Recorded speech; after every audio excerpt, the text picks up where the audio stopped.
গান বাজনা হয় বাধা হয় না, সিনেমা অশ্লীলতা হয় বাধা হয় না, শুধু কোরআনের মাহফিল হলে 100% হয়। কোরআন দিয়ে হক কথা বললেই আজ আমার দেশের নাস্তিক মুর্তাজারা কোরআনের কথাগুলো বন্ধ করে দেয়, ঠিক কিনা? আমরা বলছি কোরআনের কথা যারা বন্ধ করে দিতে চাও, এটা তোমার বাপের কিতাব নয় যে তুমি চাইলেই বন্ধ করে দিতে পারবা, ঠিক কিনা? এই কিতাব কার? এই কিতাব কার? এটার সংরক্ষণের দায়িত্ব কার? কোরআন থেকে শুনুন, আল্লাহ পাক বলছেন, ইন্না নাহনু নাযালনা যিকরা ওয়া ইন্না লাহু লাহাফিযুন। আল্লাহ পাক বলছেন, কোরআন অবতীর্ণ করেছি আমি আল্লাহ, আরে কোরআনকে হেফাজতের দায়িত্ব কার হাতে? পৃথিবীতে কোরআন ছাড়া আল্লাহর পক্ষ থেকে আরো 103টা কিতাব এসেছে। কোরআন সহ 104টা কিতাব এসেছিল। ওই বাকি 103টা কিতাবের পরিবর্তন হয়েছে, কিন্তু কোরআন যেইভাবে এসেছে এখনো ঠিক সেইভাবেই আছে, এর কোনো পরিবর্তন হয়নি, কিয়ামত পর্যন্ত হবেও। জোরে বলেন হবে। সুতরাং যারা মুছে দিতে চায় তারা খামোখা চেষ্টা করতেছে, তারা খামোখা কষ্ট করতেছে।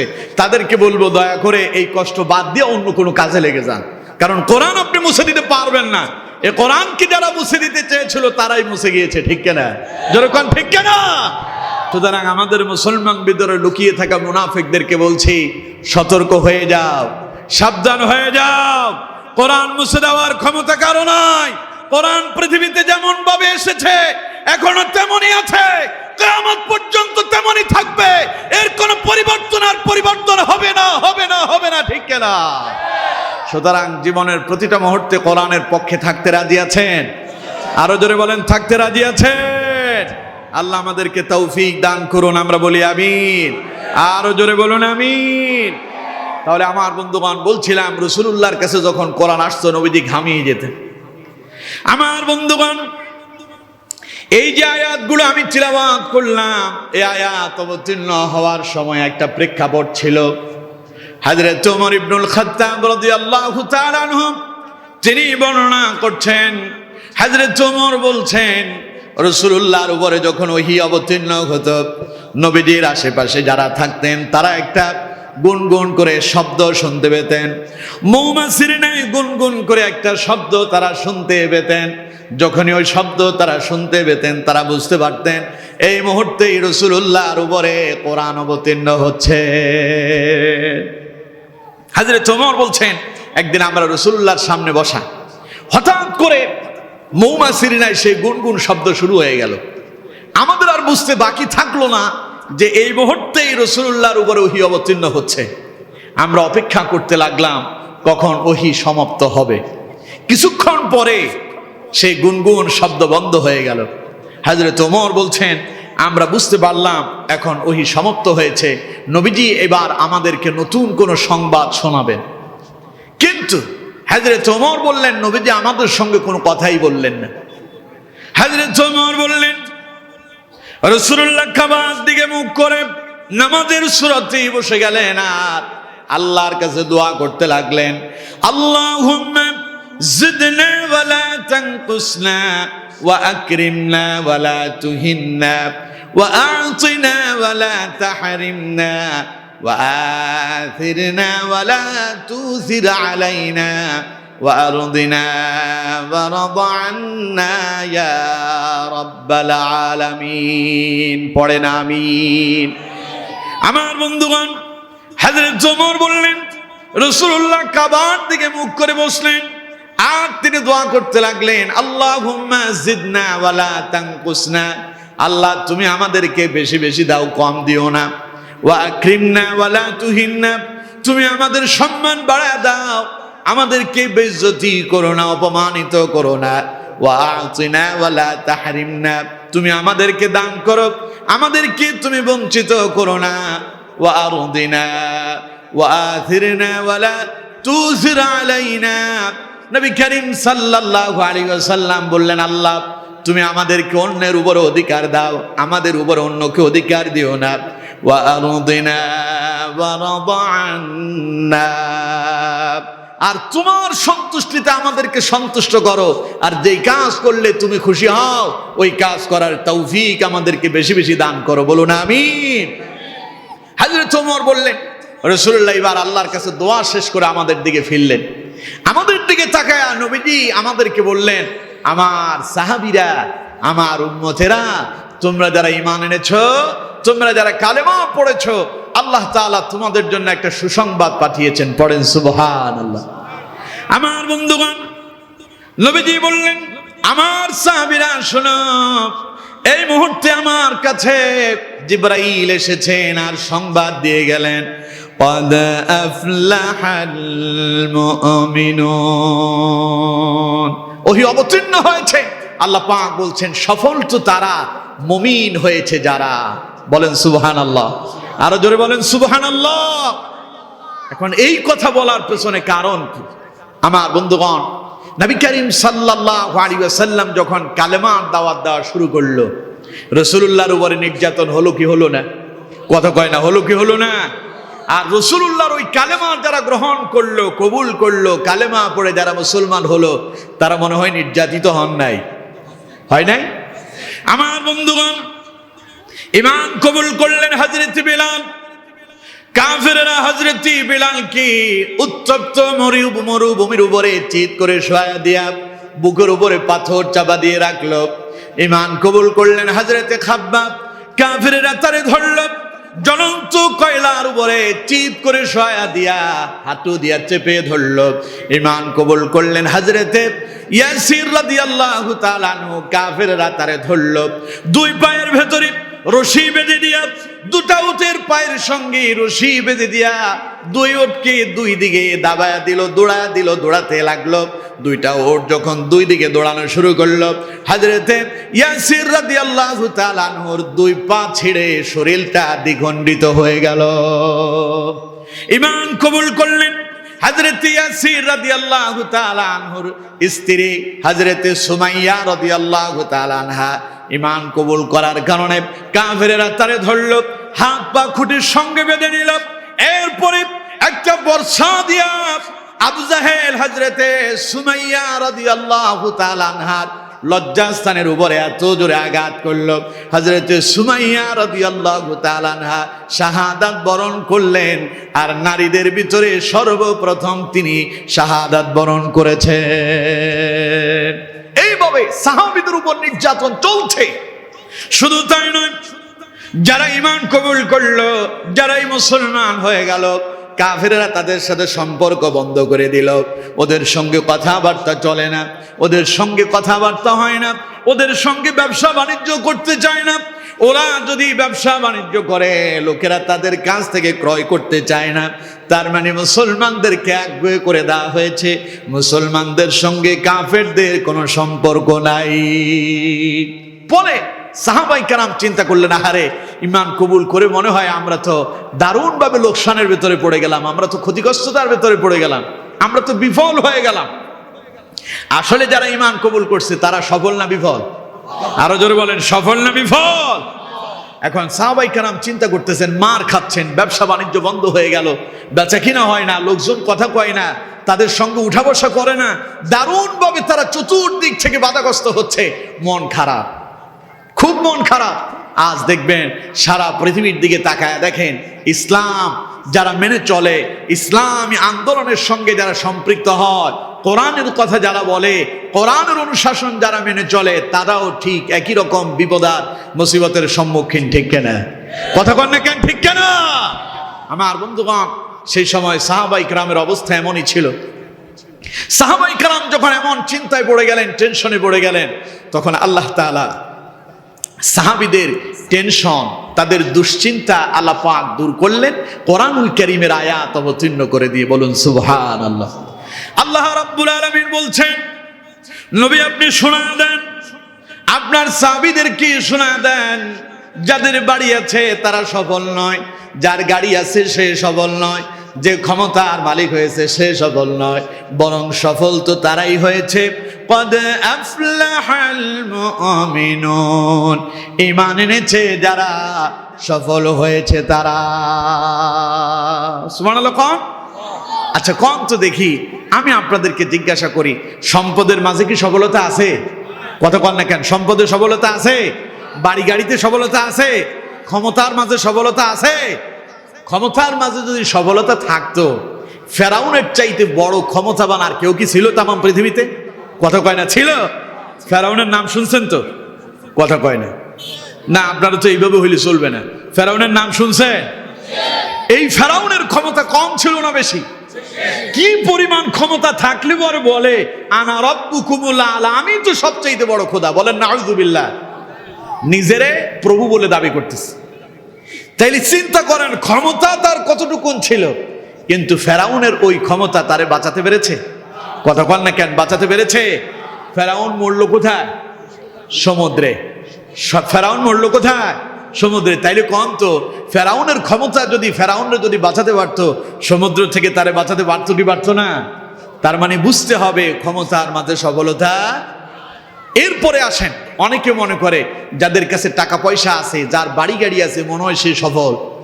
সম্পদের মাঝে যদি সফলতা যদি থাকতো, কারুনের চাইতে শ্রেষ্ঠ সফল আর কেউ হতো না।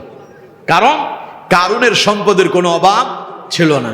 এত বেশি পরিমাণ কারুনের সম্পদ ছিল, আল্লাহ কোরআন কারীমে বলছেন, ইন্না কারুন কানা মিন কওমি মূসা ফাবাগা আলাইহিম ওয়া আতাইনাহু মিনাল কুনুজি মা ইন্না মাফাতিহাহু লাতানূ বিল উসবাতি উলিল কুওয়া।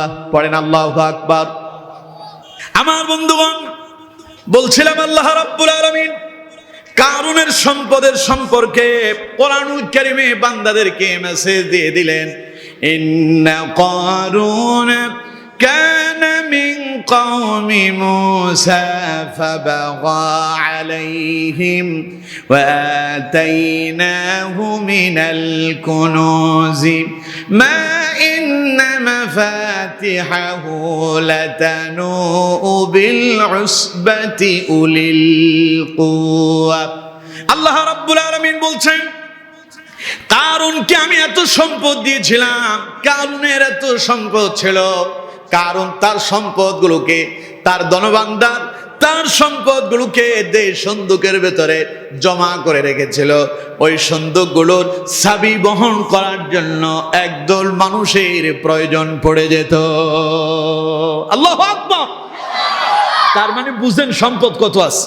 হ্যাঁ, কি পরিমাণ সম্পদ থাকলে তার বোঝা চাবি বহন করার জন্য একদল মানুষ লাগে। আচ্ছা, একদল মানুষ কি 2-4 জনের বলে? কথা কয় না? 2-4 জন বলে? আচ্ছা, মনে করেন এখানে কিছু রাস্তায় মানুষজন দাঁড়ায় আছে, আপনারা জিজ্ঞাসা করতেছে, এই দেখ তো এখানে মানুষজন কেমন আছে? আপনি যদি দেখেন 2-4 জন আসে, বলবেন যে 2-4 জন আছে। আপনি দেখলেন না 15-20 জন, আপনি এসে বলবেন 15-20 জন আছে। আর আপনারা যদি জিজ্ঞাসা করা হয় মাহফিলে কেমন আছে, আপনি বলবেন যে মাহফিলে একদল মানুষ আসছে। ঠিক কিনা? কথা কন ঠিক কিনা? তাহলে দল মানে 2-4 জন 20 জনকে বোঝায় না। দল বোঝানোর জন্য অধিক মানুষের প্রয়োজন হয়। আল্লাহ পাক বলছেন, কারুনকে আমি এত সম্পদ দিয়েছিলাম, ওই কারুনের সম্পদের ধনভাণ্ডারের চাবি বহন করার জন্য একদল মানুষ লাগতো। আল্লাহু আকবার কম। সেই কারুনের সম্পদ তারে বাঁচাতে পেরেছে? কারুন কোথায়? মাটির নিচে। কারুন যাচ্ছে কোথায়? চলছে, এইভাবে চলতে থাকবে। তার সম্পদ সুদ্ধা, তার বাড়িঘর যা ছিল সব আল্লাহ তাআলা মাটির নিচে ডাবায় দিয়েছে। আচ্ছা কোন তো, সম্পদ যদি মানুষের জন্য সফলতা হইতো, তাহলে কারুনের চাইতে বড় সফল আর কেউ হতো কি? কথা কন না কেন? হতো কি? সুতরাং বুঝতে হবে, কারুনের সম্পদ যেহেতু তারে বাঁচাতে পারে না, তাহলে মেনে নিতে হবে, বুঝে নিতে হবে মানুষের সম্পদের মাঝে সফলতা নাই। আমরা মনে করি যে সফল হলো সে, যেমন একটা ছেলে পড়ালেখা করতেছে, ক্লাস 1 থেকে শুরু করে ক্লাস 10 পর্যন্ত 10 বছর সময়, 10 বছর পড়ালেখা করে এসএসসি পরীক্ষা দিয়ে যখন ভালো রেজাল্ট করে, তখন আমরা বলি যে হ্যাঁ, তার 10 বছরের কষ্ট আজ সফল হয়েছে। ঠিক কিনা? মনে করেন আপনাদের এই উখিয়ার একজন মানুষ রিক্সা চালায়, বদলা দেয়, চলে না, পেট চলে না, পরিবার চলে না, তার একটা ছেলে আছে, চিন্তা করলো ছেলেটারে বিদেশ পাঠায় দেবে, কিন্তু কিছু ধার কর্জ করছে, কিছু জায়গা জমিন বিক্রি করিয়া ছেলে একটারে বিদেশ পাঠাইয়া দিছে। ছেলে বিদেশ যায় 5 বছরে এমন কিছু পয়সা করে ইনকাম করছে, দোতলা একটা বাড়ি বানায় ফেলছে। 5 বছর পরে বাড়িতে আসার পরে লোকজন তার বাড়ির দরজা দিয়ে হেঁটে যায়, দোতলা বিল্ডিং দেখা তাকায় কয় আল্লাহ তার দিকে চোখ তুলে তাকাইছে, ঠিক না? তার মানে মানুষজন মনে করতেছে তার ওই দোতলা বাড়িতে সফলতা আছে। ঠিক তেমনি ভাবে যেমন আজকে আমাদের এখানে একজন ইউপি মেম্বার আছেন না? আচ্ছা, এই যে আমার দেশে যারা মেম্বার হন তাদের একটা খায়েশ আছে যে যদি চেয়ারম্যান হওয়া যায়, যারা চেয়ারম্যান হন তাদের চিন্তা ভাবনা আছে যদি উপজেলাতে যাওয়া যায়, উপজেলাতে যাওয়ার অর্থাৎ পর্যায়ক্রমে ধাপে ধাপে সামনে এগিয়ে যাওয়া। শেষ যখন সংসদ সদস্য হয় তখন তার আশা থাকে যদি আমি মন্ত্রিত্বটা পাই। তার মানে মানুষ মনে করে যে সফল হওয়ার জন্য ধাপে ধাপে তাকে এগিয়ে দিতে হবে। কিন্তু আল্লাহ পাক বলছেন না, সফলতা ক্ষমতার মাঝে নাই, সফলতা টাকা পয়সার মাঝে নাই, সফলতা শুধুমাত্র এক জায়গায় আছে, তার নাম, কথা কয় না, তার নাম আল্লাহ রাব্বুল আলামিন। সেই কথাই বললেন নবী, আপনার উম্মতদেরকে শোনায়া দেন, আমার বান্দাদেরকে শোনায়া দেন, আজ তারা ঈমান আনার কারণে খুব মারধর খাচ্ছে, নির্যাতিত আর নিপীড়িত হচ্ছে, তারা মাজলুম হয়ে পড়েছে, তাই তাদের মন খারাপ। ওদেরকে বলে দেন মন খারাপ করার কোনো কারণ নাই। ক্বাদ আফলাহাল মুমিনুন, ঈমান এনেছি যারা, আমি আল্লাহর কাছে সফল বলে বিবেচিত হয়েছে তারা। এই রকম একজন সফল সাহাবীর ঘটনা আপনাদেরকে শোনাবো, শুনবেন? কথা কয় না, শুনবেন? সাহাবীর নাম হযরতে আবু হুরায়রা রাদিয়াল্লাহু তাআলা আনহু। তিনি আসহাবে সুফফার অন্তর্ভুক্ত একজন সাহাবী ছিলেন। হযরতে আবু হুরায়রা তার কোনো বাড়ি গাড়ি কিচ্ছু ছিল না। আসহাবে সুফফার সাহাবী যারা ছিলেন তারা ছিলেন ওই সমস্ত সাহাবীরা যারা ঈমান কবুল করার কারণে অনেকে বাড়িঘর হারা হয়েছে, অনেকে সম্পদ হারা হয়েছে, আবার কেউ দেখা গিয়েছে বাড়িঘর সম্পদ কিছুই ছিল না, কৃতদাস ছিল, ঈমান কবুল করেছেন বলে অন্যান্য সাহাবায়ে কেরাম যাদের পয়সা ছিল তারা ওই কৃতদাসদেরকে কিনে নিয়েছেন, কিনে আজাদ করে দিয়েছেন। ওই সমস্ত সাহাবীদেরকে নবী করিম সাল্লাল্লাহু আলাইহি ওয়াসাল্লাম মদিনা মুনাওয়ারার পাশে মদিনার মসজিদের বারান্দায় তাদের জন্য একটি জায়গা করে দিয়েছেন, যেখানে তারা বিশ্রাম করত, তারা ঘুমাতো, তারা তাদের জীবন অতিবাহিত করত। ওই সমস্ত সাহাবীদেরকে ইসলামের ভাষায় বলা হয় আসহাবে সুফফার অন্তর্ভুক্ত। এমন আসহাবে সুফফার অন্তর্ভুক্ত সাহাবী ছিলেন, এক বর্ণনায় এসেছে 400 সাহাবী। কত সাহাবী? 400। আরেক বর্ণনায় আসছে 100 সাহাবী।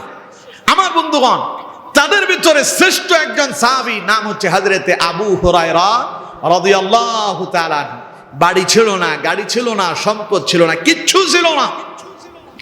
আমার বন্ধুগণ, আসহাবে সুফফার সাহাবী যারা ছিলেন তাদের জীবন এমন ভাবে অতিবাহিত হতো, সকালবেলা যখন সূর্য উদিত হতো, দুপুরবেলা খাবার কোথায় পাবেন, সকালবেলা নাস্তা কোত্থেকে আসবে তা তারা জানতো না, দুপুরের খাবার তারা খেতে পারবেন কি পারবেন না তা জানতেন না, রাত্রির খাবার কোত্থেকে আসবে তাও তারা জানতেন না। কেউ যদি কোনো হাদিয়া দিতেন রাসূলুল্লাহর কাছে, কোনো যদি হাদিয়া আসতো নবীজি অথবা সদকা আসতো, রাসূলুল্লাহ এগুলো আসহাবে সুফফার সাহাবীদের মাঝে বিতরণ করে দিতেন। হযরত আবু হুরায়রা বলছেন যে আমার জীবনে আমি দেখেছি অসংখ্য আসহাবে সুফফার সাহাবীরা না খেয়ে অনেক দিন অনেক রাত তারা অতিবাহিত করেছে।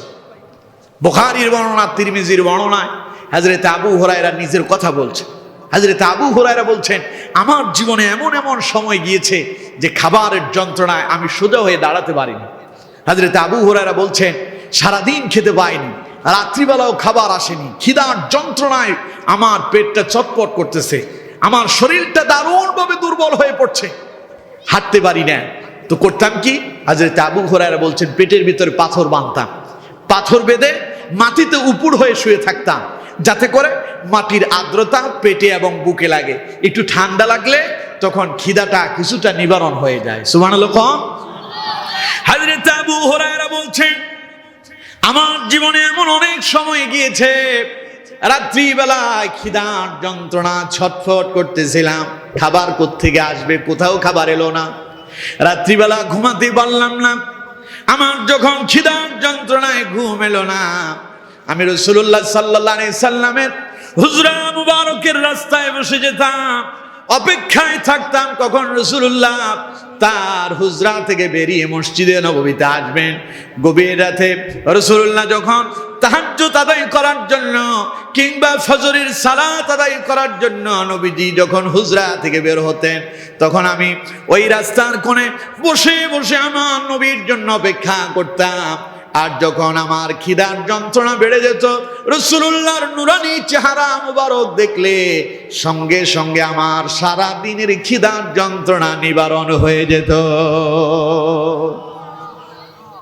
শুধু তাই না, হযরত আবু হুরায়রা বলছেন, আমার জীবনে এমন অনেক সময় অতিবাহিত হয়েছে খিদার যন্ত্রণায় আমি মসজিদে নববীর মিম্বার আর রাসূলুল্লাহর হুজরা মধ্যখানে আমি গলা কাটা মুরগির মতো আমি ছটফট করতাম। উপস্থিত সাহাবীরা মনে করতো আমার মির্গি ব্যারাম হইছে। তাই সাহাবায়ে কেরাম তারা তো জানতেন না, তৎকালীন সময়ের প্রথা অনুযায়ী আল্লাহ নবী সাহাবীরা আমার গলার উপরে এসে পা দিয়ে চাপা দিতেন। আসলে আল্লাহর কসম করে বলছি, হযরত আবু হুরায়রা বলছেন, আল্লাহর কসম করে বলছে আমি দারুণ লজ্জিত ছিলাম, কারো কাছে কখনো খাবার চাইতে পারতাম না। লজ্জার কারণে আমার খিদার কথা কাউকে বলতে পারিনি। সাহাবীরা আমার গলাতে পা দিয়ে চেপে ধরেছে, মনে করেছে আমার মির্কি ব্যারাম হয়েছে। আল্লাহর কসম করে বলছি আমার কোনো মির্কি ব্যারাম হয় নাই, খিদার যন্ত্রণায় আমি এইভাবে ছটফট করতেছিলাম। আমার বন্ধুগণ, হযরত আবু হুরায়রা বলছেন, একদিন তো খিদার যন্ত্রণায় আমি দাঁড়াতেই পারি না, কোমর সোজা করতে পারি না, রাস্তার ভেতরে বসে পড়লাম, হাঁটতে পারি না। হঠাৎ করে লক্ষ্য করলাম যেই রাস্তায় আমি বসে আছি ওই রাস্তায় দিয়া রাসূলুল্লাহর প্রিয় একজন সাহাবী হযরত আবু বকর সিদ্দিক রাদিয়াল্লাহু তাআলা আনহু তিনি ওই রাস্তা দিয়ে আসতেছেন। মনটা আমার বড় হয়ে গেল, মনে মনে চিন্তা করলাম আবু বকরের কাছে তো খাবার চাওয়া যাবে না, কারণ হযরতে আবু হুরায়রা ছিলেন লজ্জিত শর্মিন্দা মানুষ ছিলেন, শর্মে কারো কাছে চাইতে পারতেন না। হযরতে আবু বকরকে দেখে মনে মনে একটা চিন্তা করলেন। আবু বকর যখন কাছে এলো, হযরতে আবু হুরায়রা আবু বকরকে ডেকে কোরআনুল কারীমের একটি আয়াত তিলাওয়াত করলেন আর বললেন, আবু বকর এই আয়াতের তরজমা, এই আয়াতের ব্যাখ্যাটা আমি ভালোভাবে বুঝতে পারি নাই, দয়া করে আমার একটু বুঝায়া দেন। হযরতে আবু হুরায়রা বলছেন, উদ্দেশ্য কিন্তু আয়াতের তাফসীর শোনা নয়, কারণ এই আয়াতের তাফসীর আমি খুব ভালো জানি, কিন্তু আমার ইচ্ছে ছিল আবু বকর যখন আমার সামনে আসবেন আর আমার এই তাফসীর আয়াতের তাফসীর যখন আমাকে শোনাতে যাবেন, আবু বকরের নজর পড়বে আমার মলিন চেহারার দিকে। আমার ক্ষুধার্ত চেহারা দেখে আবু বকর বুঝতে পারবেন আমি দারুণ ক্ষুধার্ত, তাহলে পরে আবু বকর আমাকে খাবার দিয়ে দেবেন। আমাকে খাবার দেওয়ার জন্য আবু বকর সঙ্গে করে তার বাড়িতে নিয়ে যাবেন। হযরত আবু হুরায়রা বললেন, হলো তার বিপরীত। আবু বকর আমার কাছে এলো, কোরআনের আয়াত জিজ্ঞাসা করলাম, আবু বকর আয়াতের তাফসীর শোনায় দিয়া তিনি চলে গেলেন। তার মানে আবু বকর আবু হুরায়রার খিদার যন্ত্রণা অনুভব করতে পারলেন না। হযরত আবু হুরায়রা বললেন, মনটা আমার দারুণ খারাপ হয়ে গেল। এমন সময় যখন মন খারাপ করে বসে আছি, দেখতে পেলাম রাসূলুল্লাহর আরেকজন সাহাবী আমার দিকে আসতেছেন ওই রাস্তা ধরে। নবী করিম সাল্লাল্লাহু আলাইহি সাল্লামের প্রিয় সাহাবী হযরত ওমর ইবনুল খাত্তাব রাদিয়াল্লাহু তাআলা আনহু তিনি ওই রাস্তা দিয়ে আসতেছেন। হযরত আবু হুরায়রা বললেন, হযরত ওমর যখন আমার কাছে এলো, আবু বকরের মতো একই রকম কোরআনের আয়াত পড়লাম, তাফসীর জিজ্ঞাসা করলাম, উদ্দেশ্য তাফসীর জানা নয়। আমার মনে মনে এই চিন্তা ছিল, হয়তো ওমর আমার চেহারা দেখে বুঝতে পারবেন আমি ক্ষুধার্ত, তাহলে সঙ্গে করে নিয়ে যাবেন আর খাবারের ব্যবস্থা করে দিবেন। কিন্তু হযরত আবু হুরায়রা বললেন, হলো তার বিপরীত। ওমরও আমার ক্ষুধার কথা অনুভব করতে পারলেন না, ওমরও চলে গেল। এবার মন আমার দারুণ খারাপ, মনে মনে চিন্তা করতেছি আজ তো মরা ছাড়া দ্বিতীয় আর কোনো পথ আমার খোলা নাই। হযরতে আবু হুরায়রা বলছেন, আমি একরকম অচেতনের মতো এই রাস্তার পাশে পড়েই গেলাম। এমন সময় দেখি ওই রাস্তা দিয়ে আসতেছেন পৃথিবীর সর্বশ্রেষ্ঠ নবী এবং রাসূল, সমস্ত নবীদের নবী, ইমামুল মুরসালিন, খাতামুন নবিয়্যিন, সাইয়্যিদুল মুরসালিন, ইমামুল আম্বিয়া, নবী আরবি জনাব মুহাম্মদুর রাসূলুল্লাহ সাল্লাল্লাহু আলাইহি ওয়াসাল্লাম। হযরত আবু হুরায়রা বললেন, আমি দেখতে পেলাম রাসূলুল্লাহ আসতেছেন। আমি বুঝতে পারলাম যদি আবু বকর আমার মনের কথা বুঝতে পারেনি, আমার খিদা অনুভব করতে পারেনি, ওমর যদিও আমার খিদার কথা অনুভব করতে পারেননি, তবে বিশ্বনবী মুহাম্মদ সাল্লাল্লাহু আলাইহি সাল্লাম তিনি বিশ্ব মানবতার নবী, তিনি আমার চেহারার দিকে তাকালেই আমার খিদার কথা রাসূলুল্লাহ অনুভব করতে পারবেন। সুবহানাল্লাহ। কোন হযরত আবু হুরায়রা বললেন, নবীজি আমার কাছে এলেন, আমার চেহারার দিকে তাকায়া রাসূলুল্লাহ একটা মুস্কি হাসি দিয়ে আমাকে বললেন, ইয়া আবাহের, হে আবু হুরায়রা। হযরত আবু হুরায়রা বললেন, লাব্বাইক ওয়া সাদাইক ইয়া রাসূলুল্লাহ সাল্লাল্লাহু আলাইহি সাল্লাম। আবু হুরায়রা উপস্থিত আছে, আবু হুরায়রা হাজির আছে।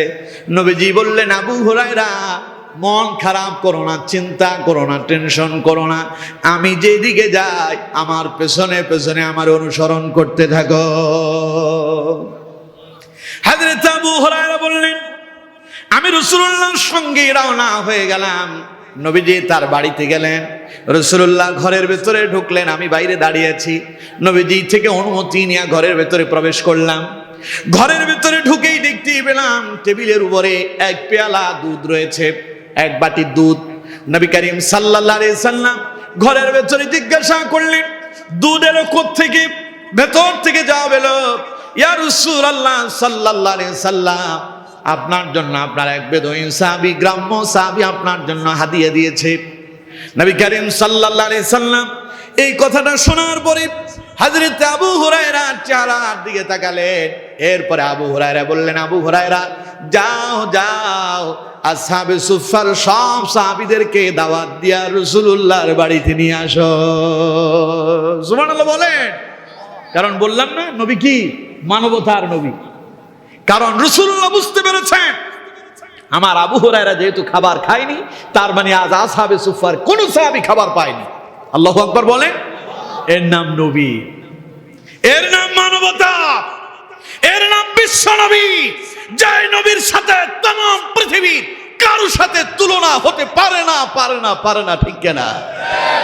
আমার বন্ধুগণ, নবীজি বললেন, আবু হুরায়রা যাও, আসহাবে সুফার সব সাহাবীদেরকে দাওয়াত দিয়া রাসূলুল্লাহর বাড়িতে নিয়ে আস। আবু হুরায়রার মন খারাপ হয়ে গেছে। আবু হুরায়রা মনে মনে চিন্তা করতেছেন, ইয়া রাসূলুল্লাহ, দুধ আছে এক বাটি, আসহাবে সুফার তখনও সাহাবী 70 জন। তখন কতজন? 70 জন। হযরত আবু হুরায়রা বলতেছেন, এক বাটি দুধ তো আমারই হবে না, 70 জনকে দাওয়াত দিয়া রাসূলুল্লাহ নিয়ে আসতে বললেন, তার মানে আজ না খায় মরা ছাড়া আর কোনো পথ নাই। হযরত আবু হুরায়রা বলতেছেন, আমি মনে মনে ভাবলাম, আচ্ছা নবী যদি আমারে বলতেন, আবু হুরায়রা যে তুমি তো খুব ক্ষুধার্ত, আগে একটু খেয়ে নাও, এরপরে যাও আসহাবে সুফার সাহাবীদেরকে দাওয়াত দিয়ে নিয়ে আসো, তাহলে তো আমি একটু কোমরটারে সোজা করে দাঁড়াতে পারতাম। কিন্তু রাসূল তো তা করলেন না। আবার মনে মনে বললেন যে আমি আবার মনে মনে চিন্তা করতেছি, আমি যখন দাওয়াত দিয়ে সাহাবীদেরকে রাসূলের বাড়িতে নিয়ে আসবো, তখন নবীজি আমাকে বলবেন, আবু হুরায়রা এবার তুমি খাতিমদারি করে দাও। আচ্ছা আমার বন্ধুগণ, যিনি খাতিমদারি করেন, মানে এলাকাতে, আপনাদের এলাকায় মেহমান আসে না? কথা কন না কেন? মেহমান আসে না? বাড়িতে মেহমান আসলে আগে কি মেহমানকে আপনারা খাবার দেন না আগে নিজে খেয়ে নেন? আগে কারে দেন? মেহমানকে দেন। এখন আবু হুরায়রা মনে মনে ভাবতেছেন, খাবার যখন সাহাবীদেরকে দাওয়াত দিয়ে নিয়ে আসবো, নবীজি বলবেন তুমি সবাইরে আগে খাবার দাও, বন্টন করে দাও। এবার যিনি আগে দেবেন তিনি সবাই শেষে খাবেন। হযরত আবু হুরায়রা বলতেছেন, 70 জন খাওয়ার পরে আমার জন্য তো আর কিছুই থাকবে না, আজ আমার মরণ। কিন্তু নবীজি যেহেতু বলেছেন, রাসূলুল্লাহর কথা তো আর অস্বীকার করা যাবে না, অমান্য করা যাবে না। মন খারাপ হইলেও এখন সাহাবীদেরকে দাওয়াত দিয়ে, কথা কয় না, সাহাবীদেরকে দাওয়াত দিয়ে আনা লাগবে। হযরতে আবু হুরায়রা বললেন, আমি চলে গেলাম আসহাবে সুফার সাহাবীদের মাঝে, সব সাহাবীদেরকে দাওয়াত দিয়ে নবীজির বাড়িতে নিয়ে আসলাম। নবী করিম সাল্লাল্লাহু আলাইহি ওয়াসাল্লামের বাড়িতে যখন সমস্ত সাহাবীরা এসে গেল, রাসূলুল্লাহ আমাকে বললেন, ওই যে চিন্তা সেই কাজ। নবীজি বললেন, আবু হুরায়রা দুধের পেয়ালা সাহাবীদের মাঝে লাইন করে কাতারবদ্ধ করে দাঁড় করায় দাও, আর একজন একজন করে সবার হাতে তুলে দাও। সুবহানাল্লাহ বলেন। হযরত আবু হুরায়রা বলছেন, বিসমিল্লাহ বলে একজনের হাতে দিলাম। তিনি যখন চুমুক লাগালেন, আমি ভয়ে শেষ। আমি ভাবতেছি এই তো এক বাটি দুধ শেষ হয়ে গেল। আল্লাহু আকবার বলেন।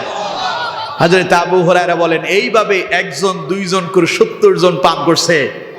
সকলেই যখন পান করতেছিল ততক্ষণ আমি চিন্তা করতেছি শেষ হয়ে গেছে, কিন্তু 70 জন সাহাবী পান করার পরে যখন আমার পালা এলো, দুধের পেয়ালা আমি হাতে নিলাম, তখন আমি দুধের পেয়ালার দিকে তাকায় দেখি শুরুতে যেমন ছিল এখনো ঠিক তেমনই আছে। সুবহানাল্লাহ। এক ফোঁটা দুধও কমেনি। আল্লাহু আকবার। হযরত আবু হুরায়রা বললেন, এবার রাসূলুল্লাহ আমার দিকে তাকায় মুস্কি হাসি দিয়া জিজ্ঞাসা করলেন, আবু হুরায়রা আর কয়জন বাকি? হযরত আবু হুরায়রা বললেন, হুজুর আপনি আর আমি। নবী করিম সাল্লাল্লাহু আলাইহি ওয়াসাল্লাম বললেন, আবু হুরায়রা তাহলে আর দেরি কেন, এবার তুমি শুরু করে দাও। হযরত আবু হুরায়রা বললেন, আমি দারুণ ক্ষুধার্ত ছিলাম। প্রথম যখন আমি চুমুক লাগালাম, এক চুমুকে আমি আমার পেট ভর্তি করে আরামের মতো খেয়ে নিলাম। যখন আমি দুধের পেয়ালা মুখ থেকে আলাদা করলাম, নবীজি আবার আমাকে বললেন, আবু হুরায়রা আবার খাও। হযরত আবু হুরায়রা বললেন, এরপরে আমি আবার মুখে তুলে নিলাম। কয়বার হলো? এরপরে যখন দুধের পেয়ালা যখন মুখ থেকে আলাদা করলাম, নবীজি বললেন, আবু হুরায়রা আবার। হযরত আবু হুরায়রা বললেন, এবার তৃতীয়বার যখন আমি পান করলাম, আমার পেটের ভিতরে আর 1 ইঞ্চি জায়গাও খালি নেই, এক ডোক দুধ পান করতে পারবো এমন জায়গাও খালি নেই। 3 বার যখন পান করলাম, দুধের পেয়ালা মুখ থেকে আলাদা করলাম, রাসূলুল্লাহ আবার আমাকে বললেন, আবু হুরায়রা আবার পান করো। হযরত আবু হুরায়রা বললেন, ইয়া রাসূলুল্লাহ সাল্লাল্লাহু আলাইহি ওয়াসাল্লাম, ওই আল্লাহর নামে শপথ করে বলছি, যিনি আপনাকে সত্য নবী রাসূল করে প্রেরণ করেছেন, তার কসম করে বলছি হুজুর, আমার পেটের ভিতরে আর 1 ফোঁটা দুধ পান করার মতো জায়গা অবশিষ্ট নাই। পড়েন আল্লাহু আকবার। আমার বন্ধুগণ, হযরত আবু হুরায়রা বললেন, এবার রাসূলুল্লাহ দুধের পেয়ালা হাতে নিলেন, নবীজি পড়ে নিলেন, আলহামদুলিল্লাহি রাব্বিল আলামিন। পড়েন আল্লাহু আকবার। প্রশংসা কার? জোরে বলেন কার? খাওয়ার শুরুতে প্রশংসা কার? শেষে কার? যদি খাওয়ার শুরুতে এবং শেষে যদি প্রশংসা আল্লাহর করতে পারে, রিজিক কমে যাবে না বেড়ে যাবে? আপনি তো খাবার দেখেই চিন্তা করেন, হ্যাঁ এটা কি আমার হবে? সামনে রমজান আসতেছে না? কথা কয় না। রমাদান আসতেছে না? রমাদানে সারাদিন রোজা রেখে আমরা খুব সন্ধ্যাবেলায় তৃষ্ণার্ত, ক্ষুধার্ত, পিপাসিত, চেহারা মলিন হয়ে যায়। সন্ধ্যাবেলা ইফতার তৈরি করতেছে, নানাবিধ আইটেম থাকে, বুট আছে, ছোলা আছে, বেগুনি আছে, আলুর চপ আছে, তারপরে পেঁয়াজু আছে, আরো কত কিছু, শরবত ইত্যাদি ইত্যাদি হাবিজাবি কত কিছু নিয়ে বসে। এরপরেও যখন তৈরি করতে থাকে তখন চিন্তা করে সারা দিনের খিদা এগুলো কি আর হবে কিনা, ঠিক কিনা? কিন্তু যখন মসজিদে আজান হয়ে যায়, আল্লাহু আকবার, আল্লাহু আকবার, আল্লাহু আকবার, আল্লাহু আকবার, আজানের ধ্বনি বেজে ওঠে। ইফতারের সময় হয়েছে, কানের ভেতরে আজানের ধ্বনি বেজে উঠলো, বিসমিল্লাহ পড়ে একটা খেজুর মুখে দিলে, এরপরে আপনার সামনে থাকা শরবতের গ্লাসটা হাতে নিয়ে 1 গ্লাস শরবত খেলেন। সারাদিনের তৃষ্ণা, সারাদিনের খিদা, সারাদিনের দুর্বলতা যিনি দূর করে দেন তিনি কে? আরো জোরে বলেন কে? কারণ সারাদিন গোলামি কার করছেন? এই জন্য অল্পতে বরকত দিয়েছেন কে? হযরত আবু হুরায়রার মতো সাহাবীদেরকে আল্লাহ তাআলা এইভাবে বরকত দিয়েছেন। সুবহানাল্লাহ বলেন। আমার বন্ধুগণ, রাসূলুল্লাহ আল্লাহর প্রশংসা করলেন, এরপরে নবীজি বিসমিল্লাহ বলে পান করলেন। এর জন্য আমার বন্ধুগণ, যখন যা আছে, যতটুকুন আছে ততটুকুনের মাঝে কি বলতে হবে? সবাই বলেন কি? আপনি যদি আল্লাহর প্রশংসা করেন, খাওয়ার সময় যদি আল্লাহর প্রশংসা করেন, আর পান করার সময় যদি আল্লাহর প্রশংসা করতে পারেন, নবী করিম সাল্লাল্লাহু আলাইহি ওয়াসাল্লাম বলছেন, ইন্নাল্লাহা লা ইয়ারদা আনিল আবদি ইয়াকুলুল উকলাতা ফায়াহমাদুহু আলাইহা ওয়া ইয়াশরাবুশ শারবাতা ফায়াহমাদুহু আলাইহা। যে ব্যক্তি খাওয়ার সময় আল্লাহর প্রশংসা করবে আর পান করার সময় আল্লাহর প্রশংসা করবে। আল্লাহ নবী বলেন আল্লাহ রাব্বুল আলামিন তার ওই বান্দার উপরে খুশি হয়ে যায়। এর জন্য আমার বন্ধুগণ, জীবনের প্রতিটা সময় প্রশংসা হবে কার? আরো জোরে বলতে হবে কার? পারবো তো আমরা? আল্লাহ তৌফিক দান করুন, বলেন আমিন। এবার কোন তো দেখি, সেই আবু বকরের কয়খানি সম্পত্তি ছিল? ছিল কয়টা বাড়ি ছিল? ছিল গাড়ি ছিল? কিচ্ছু ছিল না। কিন্তু আবু হুরায়রার বাড়ি গাড়ি কিচ্ছু নাই, সম্পদ নাই, কিন্তু সেই আবু হুরায়রার মর্যাদা যিনি বাড়ায় দিয়েছেন তিনি কে? আবু হুরায়রাকে আল্লাহ শুধু সফলই বানান নাই, আমরা যে হুজুরেরা আপনাদের সামনে বসে ওয়াজ করতেছি, আমরা হুজুরেরা রাসূলুল্লাহর যত হাদিস পড়েছি, নবীজির হাদিসের ভেতরে সবচাইতে বেশি হাদিস যেই সাহাবী বর্ণনা করেছেন তার নাম হযরত আবু হুরায়রা রাদিয়াল্লাহু তাআলা। ঠিক কিনা বলুন? সবচাইতে বেশি সাহাবী বর্ণনা করেছেন হাদিস, তিনি হলেন হযরত আবু হুরায়রা। এমন একজন আলেম নয় যিনি আবু হুরায়রার বর্ণিত হাদিস পড়েন নাই। যিনি আবু হুরায়রার বর্ণিত হাদিস পড়েন নাই, বুঝতে হবে তিনি আলেমই হন নাই। ঠিক কিনা? এবার চিন্তা করেন তো, সে আবু হুরায়রার কোনো বাড়ি গাড়ি নাই, কিচ্ছু নাই, শুধু ছিল কি? ঈমান। শুধু কি ছিল? ঈমান। ঈমানের কারণে আবু হুরায়রার মর্যাদা কমছে না বাড়ছে? আরো জোরে বলেন, কমছে না বাড়ছে? আবু হুরায়রার নামে আমাদের দেশে মানুষ আছে না নাই? আবু হুরায়রার নামে নামকরণ করা মুসলমানের সন্তান আছে না নাই? আর অন্যদিকে দেখেন তো, ফেরাউন, নমরুদ, হামান, কামান, আবু জাহেল, আবু লাহাব, উতবা, সাইবা, মুগিরা, সম্পদের কোনো অভাব ছিল না, ক্ষমতার কোনো অভাব ছিল না, কিন্তু তাদের নামে কোনো মানুষও নাই। ঠিক কিনা? কোন অমুসলিমরা পর্যন্ত ফেরাউনের নামে তার সন্তানের নাম রাখেন, কারণ তারা জানে পৃথিবীর সবচাইতে নিকৃষ্ট মানুষ, পৃথিবীর সবচাইতে বাটপার, পৃথিবীর সবচাইতে সিটার, পৃথিবীর সবচাইতে অপদর্থ, পৃথিবীর সবচাইতে নির্লজ্জ যদি কেউ থাকে তার নাম ফেরাউন, নমরুদ, হামান, কামান, আবু জাহেল, আবু লাহাব, উতবা, সাইবা, মুগিরা। ঠিক কিনা? কথা বলেন না কেন? ঠিক কিনা? তাই কোনো কাফেরও তাদের সন্তানের নাম ওদের নামে রাখেন। কিন্তু দেখেন তো, আবু বকরের নামে মানুষ আছে না নাই? ওমরের নামে মানুষ আছে না নাই? আলীর নামে মানুষ আছে না নাই? ওসমান আছে না নাই? বেলাল আছে না নাই? তালহা আছে না নাই? জুবায়ের আছে না নাই? তাম পৃথিবীতে সাহাবীরা যেমন সম্মানিত ছিলেন, তাদের নাম মানুষ শুধু সম্মানের সাথে নেয় না, বরকতের জন্য নিজের সন্তানের নামও সাহাবায়ে কেরামের নামে নামকরণ করে। সুবহানাল্লাহ বলেন। আমার বন্ধুগণ, তার মানে আল্লাহ তাআলা তাদেরকে এত সফল করেছেন, মৃত্যুর পরেও মানুষ তাদের নাম সম্মানের সাথে নেয়। সুবহানাল্লাহ বলে। সুতরাং আমার বন্ধুগণ, আল্লাহ তাআলা এই আয়াতের ভেতরে তার নবীকে শোনায় দিলেন, নবী قد أفلح المؤمنون, সফল তো হয়েছে তারা, ঈমান এনেছে যারা। সুবহানাল্লাহ। এখন আমরা কোন জাতের ঈমানদার? আমাদেরকে একটু পরীক্ষা করার দরকার। আমরা কি সেই আবু হুরায়রা, আবু বকর, ওমর, ওসমান, আলী, জিন্নুরাইন এর মতো আমরা সবল হইতে পারলাম কিনা? আমাদের ভেতরে দেখেন অনেক মানুষ আছে নামাজই পড়ে না, আবার বলে নামাজ না পড়লে কি হয়েছে, আমার কি ঈমান কমে গেছে নাকি? এরকম মানুষ তো উখিয়াতে নাই, আছে? জালিয়া পালংয়ে আছে?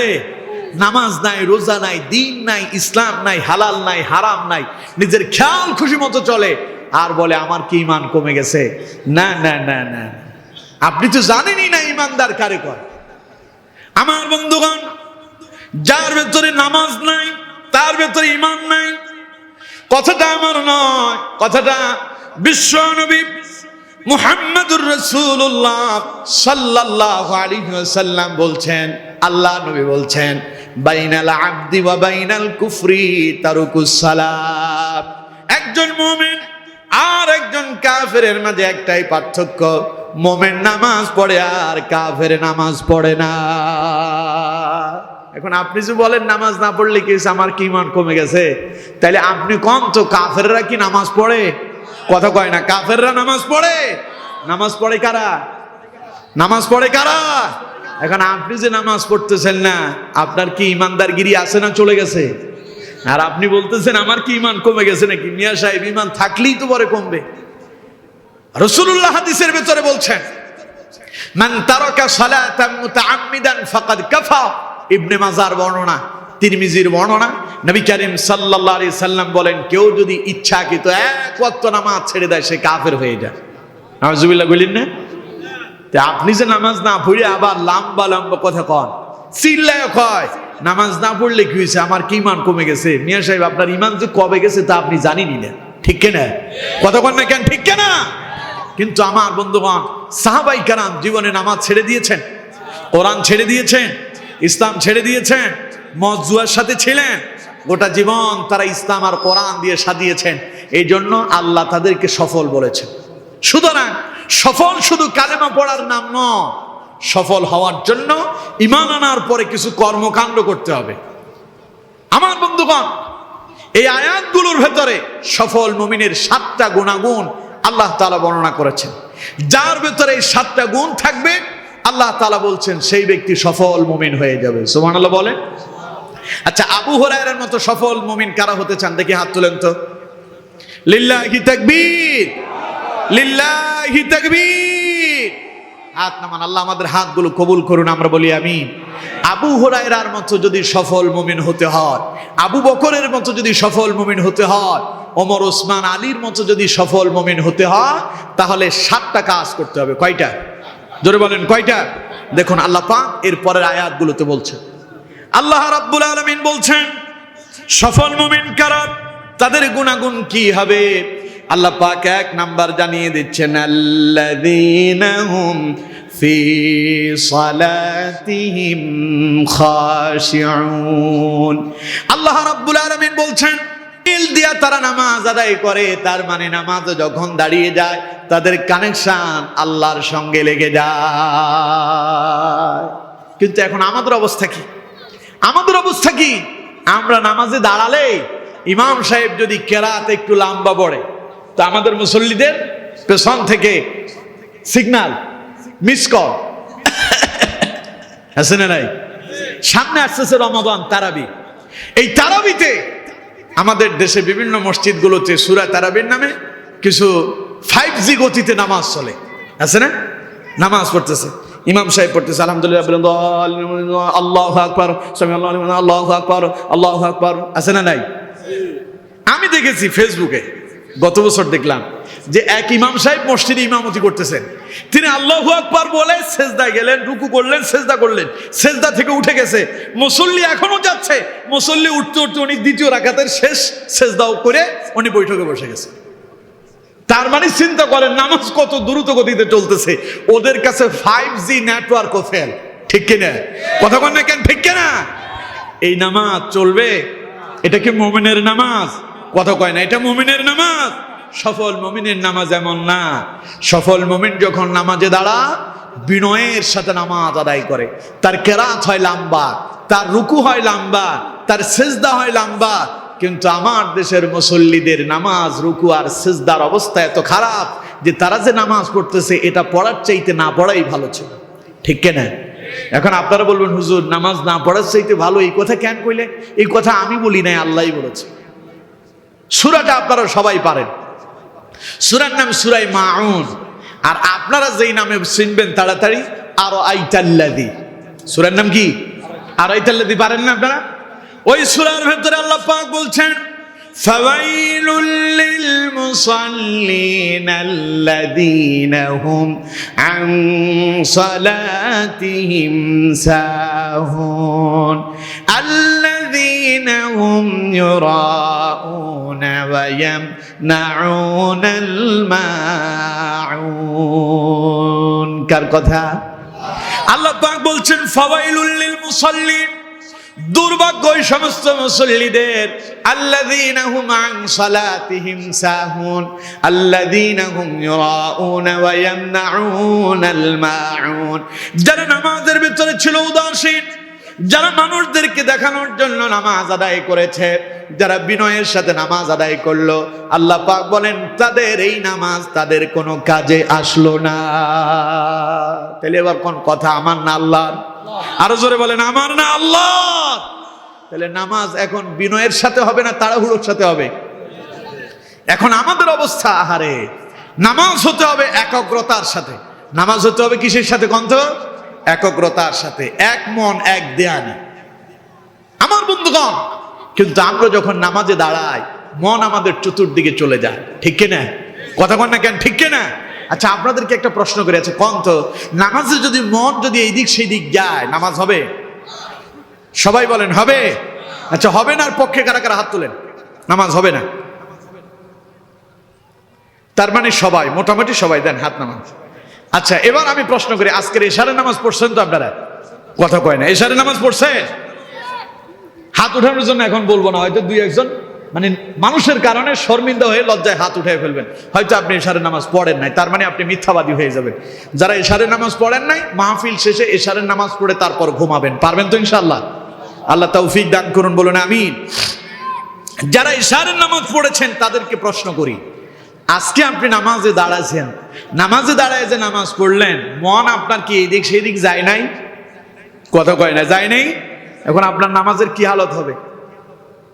ফতোয়াটা আপনিই দিছেন। আমার বন্ধুগণ, নামাজের হালাত তো এখন খুবই খারাপ, তাইলে ঠিক কিনা? এখন এটার একটা সলিউশনের দরকার আছে না? কথা কয় না, আছে না নাই? নবী করিম সাল্লাল্লাহু আলাইহি ওয়াসাল্লামের কাছে একজন বেদুইন সাহাবী এসেছে, গ্রাম্য সাহাবী। নবীজি বাড়িতে ছিলেন না, ঘরে ছিলেন হযরতে আলী ইবনে আবি তালেব রাদিয়াল্লাহু তাআলা। রাসূলুল্লাহ ছিলেন ঘরের বাইরে। সাহাবী এলেন, হযরতে আলী রাদিয়াল্লাহু তাআলা ওই সাহাবীকে প্রশ্ন করলেন, কেন এসেছো? সাহাবী বললেন, হুজুর কোথায়? আমি রাসূলুল্লাহর কাছে এসেছি। হযরতে আলী বললেন, নবীজি তো বাড়িতে নাই, কেন আসছো আমারে বলো? ওই সাহাবী বললেন, আমি একটা মাসআলা জানতে এসেছি। কি মাসআলা জানতে আসছো আমারে বলো? ওই সাহাবী বললেন, আমি যখন নামাজে দাঁড়াই আমার মন নামাজের ভিতরে থাকে না। এখন আমার প্রশ্ন হলো, আমি যে মনোযোগ দিয়ে নামাজ পড়তে পারি না, আমার নামাজ হবে নাকি? আপনারা যেইভাবে বললেন হবে না, হযরত আলী রাদিয়াল্লাহু তাআলা ডাইরেক্ট ফতোয়া দিয়ে দিলেন, তোমার নামাজ হবে না। সাহাবীর মন খারাপ না ভালো? কথা কয় না, খারাপ না ভালো? হযরত আলী রাদিয়াল্লাহু তাআলা যখন এই জবাব দিলেন, সাহাবীর মন খারাপ হয়ে গেল। আরে জীবনভর যে নামাজ পড়তেছি, মন তো নামাজের ভিতরে থাকে না, এই দিক সেদিক চলে যায়, তাহলে হবে কি আমার? কিছুক্ষণ পরে রাসূলুল্লাহ এলো, নবীজি বাড়িতে আসলেন। রাসূলুল্লাহ হযরত আলীকে প্রশ্ন করলেন, আলী বাড়িতে কেউ এসেছিল নাকি? হযরত আলী বললেন, ইয়া রাসূলুল্লাহ, একজন বেদুইন গ্রাম্য সাহাবী এসেছিল। নবীজি বললেন, কেন এসেছে, কিছু বলেছে নাকি? হযরত আলী বললেন, ইয়া রাসূলুল্লাহ, তিনি একটা মাসআলা জানতে এসেছেন। নবীজি বললেন, কি মাসআলা? সাহাবী বললেন, হুজুর, তিনি জানতে এসেছেন, তিনি যখন নামাজে দাঁড়ান তার নামাজের ভিতরে মনোযোগ থাকে না, এখন তার নামাজ হবে নাকি? নবীজি বললেন, আলী তুমি কি জবাব দিয়েছো? হযরত আলী বললেন, যা জবাব হবে তাই, আমি বলেছি নামাজ হবে না। আল্লাহ নবী বললেন, আলী যদি তাই হয় তাহলে এখনই তুমি 2 রাকাত নামাজ পড়ে আমারে দেখাবে। তোমার মন যদি এই দিক সেই দিক না যায়, আমি রাসূল তোমাকে একটা চাদর উপহার দেব। আল্লাহু আকবার। হযরত আলী চেনেন তো? কথা কয় না, চেনেন? দেখছেন কেউ? দেখেন নাই, শুনছেন। হযরত আলীর নামাজের ইতিহাস আপনারা জানেন, ঠিক কিনা? আমার বন্ধুগণ, রাসূলুল্লাহ থেকে চাদর উপহার পাওয়ার জন্য, চাদর হাদিয়া পাওয়ার জন্য হযরত আলীর মনটা বেকুল হয়ে গেল। দ্রুত ওযু করলেন, নামাজের বিছানায় দাঁড়ায় নামাজ শুরু করলেন। আল্লাহু আকবার শুরু করলেন, বিসমিল্লাহির রহমানির রহিম, আলহামদুলিল্লাহি রাব্বিল আলামিন, আর রহমানির রহিম,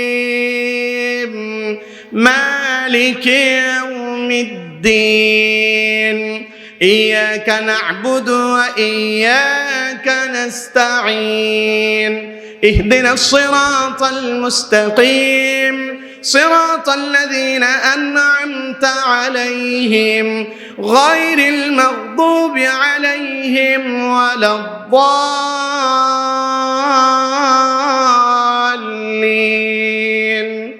পড়েন আমিন। সূরা ফাতিহা শেষ করলেন, সাথে একটা কিরাত মিলালেন। প্রথম রাকাত শেষ করলেন খুব সুন্দরভাবে। হযরত আলী দ্বিতীয় রাকাত শুরু করলেন, সূরা ফাতিহা বললেন, সাথে কিরাত মিলালেন, খুব সুন্দরভাবে পড়লেন। রুকু করলেন, সিজদা করলেন, তাশাহুদের বৈঠকে বসলেন, শেষ বৈঠক, তাশাহুদ পড়ে ফেললেন, দুরূদ শরীফ পড়ে ফেললেন। দোয়া মাসুরা যখন পড়া শুরু করলেন, এমন সময় হযরত আলীর মনে পড়ে গেল নবীজি যে আমাকে একখান চাদর দিবে বললেন, ওই চাদরটা কি মা হাফসার ঘরের চাদর না মা আয়েশার ঘরের চাদর? আল্লাহু আকবার বলেন না। তার মানে মনটা অন্যদিকে চলে গেল। হযরত আলী নামাজ শেষ করলেন, ডান দিকে সালাম ফেরালেন, আসসালামু আলাইকুম ওয়া রাহমাতুল্লাহ, আসসালামু আলাইকুম ওয়া রাহমাতুল্লাহ। নবীজির চেহারার দিকে হযরত আলীর দৃষ্টি পড়ল। রাসূলুল্লাহর দিকে তাকায় হযরত আলী মুস্কি হাসি দিলেন, ওইদিকে রাসূলুল্লাহ মুস্কি মুস্কি হাসে। নবীজি জিজ্ঞাসা করলেন, আলী তুমি হাসো কেন? হযরত আলী জবাব দেন, হুজুর আপনি যেই কারণে হাসেন আমি আলীও একই কারণে হাসি। আল্লাহু আকবার।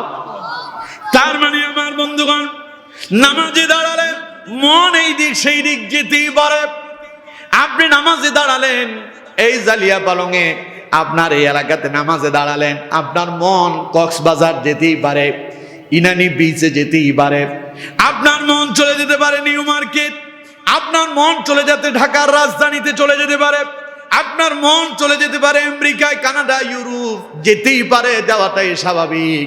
কিন্তু তার মানে নামাজি দাঁড়ায়া আপনি যদি ইউরোপ, আমেরিকা, কানাডা আর কক্সবাজারে থেকে যান, তাহলে পরে আপনার নামাজ কিন্তু হবে না, নামাজ হবে না। আপনি যখন নামাজে দাঁড়ান, কার সামনে দাঁড়ান? কথা কয় না, কার? আপনি যখন নামাজে দাঁড়ান আল্লাহর সামনে দাঁড়িয়ে আছেন। আপনার মন যখন অন্য দিকে চলে যায়, তখন আল্লাহ আপনাকে ডাক দেন, আকবিল, আমার বান্দা কই গেলি? কক্সবাজার কেন গেলি? তুই তো আমার সামনে আছিস। আমার বান্দারে, তোর মন ইনানি বিচে কেন গেল? তোর মনটা নিউ মার্কেটে কেন গেল? তোর মন রাজধানীর ঢাকাতেই কেন গেল? তোর মন আমেরিকায় কেন গেল? কানাডায় কেন গেল? আমার বান্দা তুই তো আমার সামনে দাঁড়িয়ে আছিস। আমার বান্দা আকবিল, আয় আয় বান্দা, তুই আবার আমার কাছে ফিরে আয়। সুবহানাল্লাহ বলেন। আমাদের সেই কান নাই, আমরা শুনি না। আমার বন্ধুগণ, কিন্তু এখন আপনি কক্সবাজারেই থেকে গেলেন, ফিরে এলেন না। এবার আল্লাহ আবার ডাক দেন, আকবিল বান্দা ফিরে আয়, ফিরে আয়। এখন আপনি ফিরে এলেন না, কয়বার হলো? কথা কয় না, কয়বার? যখন দুইবার বললেন আল্লাহ পাক, এরপরে আপনি ফিরে এলেন না, এখন আপনি কক্সবাজারেই থেকে গেলেন। আল্লাহ আবার ডাক দেন, আকবিল বান্দা ফিরে আয়। কয়বার হলো? তিনবার হয়ে গেল, এখন আপনি ফিরে এলেন না। তখন আল্লাহ রাব্বুল আলামিন বলেন, আল্লাহ রাব্বুল আলামিন বলেন, ফাওয়াইলুল লিল মুসাল্লিন আল্লাযীনা হুম আন সালাতিহিম সাহুন। দুর্ভাগ্য তোর মতো মুসল্লি, তোর মতো ব্যক্তির নামাজ আমার প্রয়োজন নাই। নামাজে যারা উদাসীন হয়ে যান, নামাজে যারা বেখবর হয়ে যান, নামাজে যারা মনোযোগ হারিয়ে ফেলেন, আবার ফিরে আসতেই পারেন না যারা, তাদের নামাজ কবুল করেন না যিনি, তিনি কে? সুতরাং আমার বন্ধুগণ, নামাজে মন আপনার এই দিক সেই দিক যেতেই পারে। মন যখন এই দিক সেই দিক চলে যাবে, আবার ফিরে আসতে হবে কোন জায়গায়? কোথায় আসবেন আবার? আবার নামাজে। পারবেন তো ইনশাআল্লাহ? কথা কয় না, পারবেন তো? আর যদি এদিক সেদিক চলে যান, তাহলে ওই যে মাসালা, ওইটা নামাজ কি হয়ে যাবে?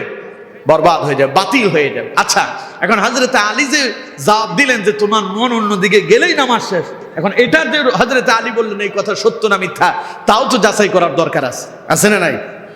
আলী রাদিয়াল্লাহু তাআলা জবাব দিয়েছেন ডাইরেক্ট যে নামাজ হবে না, এই কথাও সত্য ছিল। কারণ যার ইমান যেমন তার জবাবও তেমন। ঠিক কিনা? কথা কয় না, ঠিক কিনা? হযরত আলীর ইমান কেমন ছিল? হযরত আলী রাদিয়াল্লাহু তাআলা যখন নামাজে দাঁড়াতেন, তখন তিনি বিলীন হয়ে যেতেন। সুবহানাল্লাহ। আপনারা সবাই শুনছেন, জিহাদের ময়দানে একবার হযরত আলী রাদিয়াল্লাহু তাআলার পায়ের ভিতরে তীর ঢুকেছিল। সাহাবায়ে কেরাম তীর খোলার জন্য বহু চেষ্টা করতেছে। যতবার তীর খোলার জন্য পায়ের ভিতরে টান দেওয়া হয় তীর ধরে, হযরত আলী চিৎকার মেরে বলেন, কলিজা মনে হয় ছিঁড়ে যাচ্ছে, তীর ধরে টান দিও না। এমন অবস্থায় রাসূলুল্লাহ বললেন, আমার সাহাবীরা, আলীকে কষ্ট দিও না, তোমরা অপেক্ষা করো। আমার আলী যখন নামাজি দাঁড়িয়ে যাবে, নবীজি দুইজন সাহাবীকে বললেন, তোমরা আমার আলীর পাশে চলে যাবে। আলী যখন নামাজে দাঁড়াবে তার পা থেকে তীরখানা খুলবে, দেখবে আমার আলী এক বিন্দু পরিমাণ টেরও পাবে না। সুবহানাল্লাহ বলেন। আমার বন্ধুগণ, রাসূলুল্লাহ যেভাবে পরামর্শ দিলেন সাহাবায়ে কেরাম তাই করলেন। হযরত আলী নামাজে দাঁড়ালো, পা থেকে তীর খুলে ফেলা হলো, হযরত আলী টেরই পেলেন না। নামাজ শেষ করলেন, সালাম ফেরানোর পরে হযরত আলী তিনি তার নামাজের বিছানার দিকে তাকায় দেখেন গোটা নামাজের বিছানা রক্তে পরিপূর্ণ হয়ে আছে। হযরত আলী জিজ্ঞাসা করলেন, রক্ত এলো কোত্থেকে? দুইজন সাহাবী বললেন, আপনার পায়ের দিকে তাকায় দেখেন তীর এখনো পায়ে আছে নাকি? সাহাবী হযরত আলী পায়ের দিকে তাকায় দেখি তীর তো পায়ের ভেতরে নাই।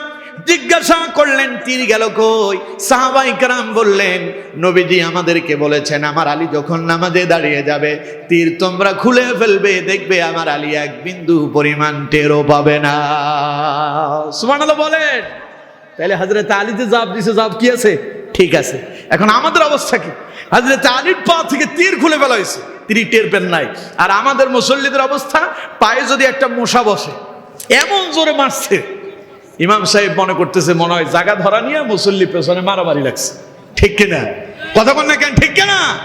নামাজে দাঁড়ালে আমাদের ভেতরে অস্থিরতা শুরু হয়ে যায়, বিরক্তি এসে যায়। ইমাম লম্বা কেরাত পড়লে, হুজুর এত লম্বা কেরাত পড়েন কেন? তাসবিহ ইমাম সাহেব রুকুতে যায় পড়ে সুবহানা রাব্বিয়াল আযীম, সুবহানা রাব্বিয়াল আযীম, সুবহানা রাব্বিয়াল আযীম। কয়বার হলো? খুব সময় লাগছে না পড়তে? আর পেছনে মুসল্লি পড়তেছে সুবহানাল্লাহিল আযীম, সুবহানাল্লাহিল আযীম। ইমামের 3 বারের সাথে মুসল্লির 17 বার শেষ। মুসল্লি তখন পেছন থেকে কাশি দিয়া ইমাম সাহেবকে মিস কল মারে আর বলে, হুজুর আমার 17 বার হয়ে গেল, আপনার এখনো 3 বার হয় নাই। আছে না নাই? আবার ইমাম সাহেব যখন রুকু থেকে মাথা উঠায় দাঁড়ায়, সামি আল্লাহু লিমান হামিদা রব্বানা লাকাল হামদ হামদান কাসীরান তাইয়িবান মুবারাকান ফি। রুকু থেকে উঠে এক তাসবিহ পরিমাণ কোমর সোজা করে, ঘাড় সোজা করে রাখা ওয়াজিব। কথা বুঝতে পেরেছেন? এখন আমার দেশের মুসল্লিদের অবস্থা, ইমাম সাহেব সামি আল্লাহু লিমান হামিদা বলার সঙ্গে সঙ্গে তিনি সিজদায় যাওয়ার জন্য তৈরি। আছে না নাই? এখন মাঝে মধ্যে এমন অবস্থা হয় মাঝখানে যায় হ্যাং হয়ে যায়। হ্যাং বুঝেন তো? যাদের কাছে স্মার্টফোন আছে তারা বুঝবেন, এটা মুরব্বীরা অনেকেই বুঝবেন না হ্যাং কারে কয়। মোবাইল যারা চালান স্মার্টফোন, এই ফোনগুলো মাঝে মধ্যে হ্যাং হয়, অর্থাৎ এগুলো সামনেও যায় না পেছনেও আসে না, মাঝখানে যায় আটকে যায়। তো আমার দেশের কিছু মুসল্লি আছে, এরা সেজদায় যাওয়ার জন্য মাঝপথে যায় আটকে যায়, না রুকুতে না সেজদায় যেতে পারে, না আবার সোজা হয়ে দাঁড়াইতে পারে। এরকম আমার সাথে একটা ঘটনা ঘটছে। আমার এলাকা, আমার বাজারের দাগুন ভূঁইয়ার কেন্দ্রীয় মসজিদে আমি মাগরিবের নামাজ আদায় করতেছিলাম। তো আমার ডান পাশে এক মুসল্লি দাঁড়াইছে। ইমাম সাহেব রুকু থেকে উঠে পড়লেন সামি আল্লাহু লিমান হামিদা। তো পেছনে আমি পড়তেছিলাম রব্বানা লাকাল হামদ হামদান কাসীরান তাইয়িবান মুবারাকান ফি। তিনি যতক্ষণ দাঁড়িয়েছিলেন পুরো তাসবিহটা পড়া আমি সময় পেলাম। কিন্তু আমার ডান পাশে যিনি ছিলেন, ইমাম সাহেব সামি আল্লাহু লিমান হামিদা বলার সঙ্গে সঙ্গে তিনি আবার আল্লাহু আকবার বলে রুকুতে যাওয়ার জন্য তৈরি হয়ে গেছে। না দেখাইলে আপনারা বুঝতে পারবেন না। একটু দেখাই দিই নাকি? ইমাম সাহেব করলেন সামি আল্লাহু লিমান হামিদা, তিনি ইমাম সাহেব দাঁড়িয়ে আছে, তিনি যাবেন কই? মুসল্লি সিজদায় যাওয়ার জন্য। এইভাবে হয়ে আছে, না উঠতে পারে না যাইতে পারে। ইমাম দাঁড়ায় আছে আর মুসল্লি মাঝপথে গিয়ে হ্যাং হয়ে গেছে, না যাইতে পারে না উঠতে পারে। এখন নামাজ শেষ হওয়ার পরে উনি আমার চেহারার দিকে তাকাইছে, তাকায় দেখে তো হুজুরটা আমার পাশে দাঁড়ায় আছে। আমি বললাম, ভাই সাহেব কি খবর? উনি হাসে, এই তো এইভাবে তো চলবে না, এইভাবে হলে নামাজ হবে না। ইমামের আগে কেউ যদি উঠা বসা করেন নামাজ বাতিল। ইমামের আগে না রুকুতে যাওয়া যাবে, না সেজদায় যাওয়া যাবে, না সেজদা থেকে উঠা যাবে। যারা ইমামের আগে রুকু সেজদা করবেন তাদের নামাজ বাতিল হয়ে যাবে, এটা আর হবে না, আবার এগেন আপনাকে পড়তে হবে। কিন্তু এখন আমাদের অবস্থা আরো করুন। নিজে নিজে যখন নামাজ পড়ে তখনকার অবস্থা তো আরো খারাপ। ঠিক কিনা? কথা বল না কেন? ঠিক কিনা? রুকু থেকে যখন উঠে দাঁড়াবেন তখন ইমাম যখন সামি আল্লাহু লিমান হামিদা বলবে তখন পড়বেন রব্বানা লাকাল হামদ হামদান কাসীরান তাইয়িবান মুবারাকান ফি। পড়তে পারবেন? কথা কয় না, পড়তে পারবেন? পড়লে কি লাভ হবে জানেন? বুখারীর বর্ণনা শুনেন। আমার বন্ধুগণ, নবী করিম সাল্লাল্লাহু আলাইহি ওয়াসাল্লাম তিনি নামাজে দাঁড়িয়েছেন, ইমামতি করছেন। রাসূলুল্লাহ রুকুতে গেলেন, রুকু থেকে উঠে নবীজি বললেন সামি আল্লাহু লিমান হামিদা। পেছন থেকে একজন সাহাবী বললেন রব্বানা লাকাল হামদ হামদান কাসীরান তাইয়িবান মুবারাকান ফি। নবীজি নামাজ শেষ করলেন, সাহাবীদের দিকে মুখ ফিরায় বসে রাসূলুল্লাহ প্রশ্ন করলেন, আজ নামাজের ভিতরে বাড়তি কথাগুলো কে বলেছে? সাহাবী তো ভয় পেয়ে গেল। সাহাবী ভয় পেয়ে গেলেন। রাসূলুল্লাহর কথার জবাব দেওয়ার জন্য তিনি উঠে দাঁড়ালেন, কাপা কাপা কণ্ঠে থরথর করে কাঁপতেছেন আর বলতেছেন, ইয়া রাসূলুল্লাহ সাল্লাল্লাহু আলাইহি সাল্লাম, হুজুর কথাগুলো আমি বলে ফেলেছি। হযরত রাসূলুল্লাহর সামনে সাহাবী বললেন, হুজুর কথাগুলো আমি এমনি এমনি বলি নাই, কারণ আপনি বলেছেন সামি আল্লাহু লিমান হামিদা, যে আল্লাহর প্রশংসা করে আল্লাহ তার কথা শোনেন। এই জন্য আমি আমার রবের প্রশংসা করে ভালোবাসার কারণে আমি আমার রবের প্রশংসা করে ফেলেছি হুজুর, আমি ইচ্ছাকৃত করি নাই। আল্লাহ নবী বললেন, আমার সাহাবী, আমি নবী তুমি নবী না, আমি যা দেখি তুমি তা দেখো না। তুমি কি জানো না কি? তুমি যখন রুকু থেকে উঠে দাঁড়িয়ে এই বাড়তি কথাগুলো বলেছ, তখন আমি দেখতে পেয়েছি আকাশে একজন দুইজন নয় 30 জন ফেরেশতা তোমার আমলনামায় সওয়াব লিপিবদ্ধ করার জন্য প্রতিযোগিতায় লেগে গিয়েছে। আপনি কেমনে তাড়াতাড়ি সিজদায় যাবেন, ওই জন্য আপনি পাগল হয়ে থাকেন। আর সাহাবায়ে কেরাম সোজা হয়ে দাঁড়িয়ে তাসবিহ পড়তেন, আর আমলনামায় সওয়াব লিপিবদ্ধ করার জন্য আসমানের ফেরেশতারা প্রতিযোগিতা করে। সুবহানাল্লাহ বলেন। রাসূলুল্লাহ আপনাদেরকে এটা শোনাই দিচ্ছেন সাহাবীর মাধ্যমে যে আমার কোন উম্মত যদি নামাজের ভেতরে রুকুতে উঠে, রুকু থেকে সোজা হয়ে যদি এই তাসবিহটা পড়ে, তার আমলনামায়ও ফেরেশতারা সওয়াব লিপিবদ্ধ করার জন্য প্রতিযোগিতায় লেগে যায়। সুবহানাল্লাহ বলে।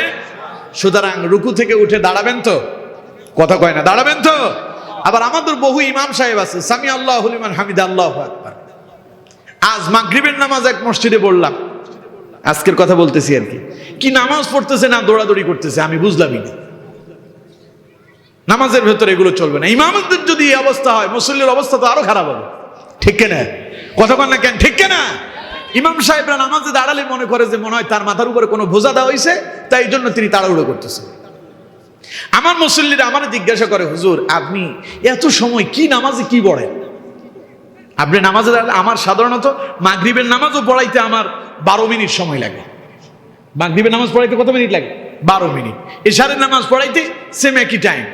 আর ফজরে কখনো 12 মিনিট, কখনো 15 মিনিট হয়ে যায়। মুসল্লিরা বলে, হুজুর আপনি এতক্ষণ কি পড়েন? আমরা চিন্তা করি যে হুজুর পড়েটা কি? আমি বলি যে সুবহান রাব্বিয়াল আযীম 3 বারই পড়ি, সুবহান রাব্বিয়াল আলা 3 বারই পড়ি। বাকি কেরাত তো আপনারা শুনতেছেন আমি কি বলতেছি। আর আমাদের ইমাম সাহেবদের অবস্থা মনে হয় যে তার উপরে তিনি বদলা দিচ্ছেন, তো তিনি চিন্তা করতেছেন নামাজ কি আর আমার জন্য? নামাজ তো মুসল্লির জন্য পড়াচ্ছি, এই জন্য তিনি তাড়াহুড়ো শুরু করে দেন। ইমাম সাহেবদেরকে বলবো সাবধান হয়ে যান। আপনার একজনের ভুলের কারণে নামাজে যদি ইমাম ভুল করে, ভুল কি শুধু ইমামের হয় না মুসল্লিরও হয়? কথা কয় না, শুধু ইমামের না মুসল্লির? পেছনে একজন মুসল্লি ভুল করছে, তারই নামাজ নষ্ট হয়েছে, কিন্তু ইমাম যদি ভুল করে সবার নামাজে ভুল হয়ে যায়। ঠিক কিনা? এর জন্য ইমাম সাহেব নামাজের মসজিদে দাঁড়ালে মনে রাখবেন সবার দায়িত্ব কাঁধে নিয়ে দাঁড়িয়েছেন, হিসাব নিকাশ করে নামাজ আদায় করবেন। যদি মুসল্লি যদি বলে হুজুর নামাজে কেরাত লম্বা হয় কেন, তাসবিহ লম্বা হয় কেন, ওনাকে বলে দিবেন নামাজ এমনি চলবে, ভালো লাগলে নামাজ পড়েন, না হলে নামাজের দরকার আপনার জন্য নাই। ঠিক কিনা? নামাজ উদাসীন তারা মুনাফিক যারা। মুনাফিকরা নামাজে সবসময় কি হয়? কথা কয় না। মুনাফিকরা নামাজে সবসময় কি হয়? উদাসীন হয়। সুতরাং আল্লাহ পাক বলছেন কামু কুসালা। মুনাফিকরা নামাজের ভিতরে উদাসীন থাকে, মনোযোগ থাকে না। এটা মুমিনের কাম না। মুমিন নামাজে কি থাকবে? মনোযোগী থাকবে। কথা কয় না। মুমিন নামাজে কি থাকবে? মনোযোগী থাকবে। পৃথিবীতে অনেক চোর আছে, আছে না? মোবাইল চোর, মানি ব্যাগ চোর, এগুলো তো কক্সবাজারে বেশি হয়। ঠিক কিনা? লোকজন পর্যটকরা আসে বেড়ানোর জন্য, যাওয়ার সময় একেবারে খালি হাতে যেতে হয়, মানি ব্যাগও নাই, মোবাইলও নাই। এই যে চোর, এদের চোরের ভেতরে কিছু আছে স্বভাবে করে, আবার কিছু আছে অভাবে করে। অভাবে যারা করে তাদের কথা ভিন্ন, যারা স্বভাবে করে তাদেরকে বলি আল্লাহর দরবারে তওবা করে ফিরে আসে। কিন্তু আপনি কি জানেন যেই লোকটা স্বভাবে চুরি করতেছে, স্বর্ণ চুরি করলো, গয়না চুরি করলো, এই চুরি করলো, সেই চুরি করলো, ওই চোরের চাইতেও বড় চোরকে? পৃথিবীতে সবচাইতে বড় চোর হলো ওই ব্যক্তি যে নামাজের ভিতরে চুরি করে। সাহাবায়ে কেরাম প্রশ্ন করলেন, ইয়া রাসূলুল্লাহ সাল্লাল্লাহু আলাইহি ওয়াসাল্লাম, হুজুর নামাজে আবার কেমনে চুরি হয়? নবীজি বললেন, নামাজের ভিতরে চোর হলো তারা রুকু এবং সিজদার মাঝে তাড়াহুড়ো করে যারা। এখন কি চোর হইতে চান না ভালো হইতে চান? কথা কয় না, চোর না ভালো? আবার আপনাদেরকে আরেকটা প্রশ্ন করি, আপনারা অনেকে বলবেন হুজুর এই জন্যই তো নামাজ পড়ি না। হ্যাঁ, অনেকে মনে করছেন এই জন্যই তো খালি শুক্রবার যায়, 2 রাকাত পড়া দৌড় দেয়, কারণ আমি চোর হইতে চাই না, কারণ নামাজে তাড়াহুড়ো করলে চোর হয়ে যায়, এর জন্য হুজুর আমি মসজিদেই যাই না। আচ্ছা কোন তো, নামাজে রুকু আর সিজদাতে তাড়াহুড়ো করলে যদি চোর হয়, যে নামাজ পড়ে না সে কি হবে? ডাকাত। সে কি? কথা কয় না, সে কি? নামাজে যিনি রুকু আর সিজদাতে তাড়াহুড়ো করলেন তিনি যদি চোর হন, যিনি নামাজ পড়েন না তিনি শুধু ডাকাত নয়, তিনি ডাকাতের লিডার, ঠিক না? তাহলে এখন কি ডাকাত হইবেন না চোর হইবেন? কথা কয় না, ডাকাত না চোর কোনোটাই না, মুমিন হব। কি হব? কথা কয় না, কি হব? মুমিন হব, নামাজে বিনয়ী হব। বিনয়ের সাথে যদি নামাজ আদায় করতে পারেন লাভ আছে না নাই? কথা কন না কেন, লাভ আছে না নাই? হাদিস থেকে শুনুন, রাসূলুল্লাহ বলেছেন, খামসু সালাওয়াতিন ইফতারাদাহুন্না আল্লাহ তাআলা মান আহসানা উযুআহুন্না ওয়া সাল্লাহুন্না লিওয়াক্তিহিন্না ওয়া আতাম্মা রুকুআহুন্না ওয়া খুশুআহুন্না কানা লাহু আলাল্লাহি আহদুন আন ইয়াগফিরা লাহু ওয়া মান লাম ইয়াফআল فليس له من الله عهد إن شاء غفر له وإن شاء عذبه। নবীজি বলেছেন, খামসু সালাওয়াতিন ইফতারাদাহুন্না আল্লাহ তাআলা, আল্লাহ তাআলা তার বান্দার উপরে দৈনিক 5 ওয়াক্ত নামাজ ফরজ করেছেন। কয় ওয়াক্ত? সবাই বলেন কয় ওয়াক্ত? 5 ওয়াক্ত। আল্লাহ নবী বলছেন, মান আহসানা উযুআহুন্না, যেই ব্যক্তি উত্তম রূপে ওযু করে, ওয়া সাল্লাহুন্না, ওযু করে নামাজের বিছানায় দাঁড়িয়ে যায়, লিওয়াক্তিহিন্না, সময় মতো নামাজ আদায় করে, ওয়া আতাম্মা রুকুআহুন্না ওয়া খুশুআহুন্না, বিনয়ের সাথে রুকু এবং সিজদা দেয়, কানা লাহু আলাল্লাহি আহদুন আন ইয়াগফিরা লা, আল্লাহ পাক তার ব্যাপারে ওয়াদা করেছেন আল্লাহ তার সব গুনাহ মাফ করে দেন। না আরো আস্তে কোন সুবহানাল্লাহ। আচ্ছা রাগ করছেন কারা কারা দেখি হাত তুলেন তো। রাগ করেন নাই তো সুবহানাল্লাহ তো আস্তে বলেন কেন? তার মানে সুবহানাল্লাহ বললে কি ফায়দা তা আপনারা অনেকেই জানেন না। সুবহানাল্লাহর ফায়দা এখন আপনাদেরকে শুনাইতে হবে। আমার বন্ধুগণ, কেউ যদি একবার সুবহানাল্লাহ এই শব্দ যদি পড়ে, জমিন থেকে শুরু করে আসমান পর্যন্ত तमाम পৃথিবীর সারা ফাঁকা জায়গাটা স্বর্ণ আর রূপা দিয়ে ঢেকে দিলে যতটুকুন না দাম হবে, বান্দার একবার সুবহানাল্লাহর দাম আল্লাহর কাছে এর চাইতে বেশি। এই তো এখন বুঝতে পারছি, এখন বুঝছেন তো, এই জন্য সুবহানাল্লাহ জোরে কইলেন। আচ্ছা আরেকবার যদি সুবহানাল্লাহ জোরে বলেন তাইলে কি আপনাদের ক্ষতি হবে না লাভ হবে? তাহলে কোন তো দেখি আরেকবার সুবহানাল্লাহ। কষ্ট একটু আমার হইলো আর কি, আমিও তো আপনাদের সাথে সুবহানাল্লাহ পড়ছি, সওয়াব তো আমিও পাইছি, ঠিক কি না?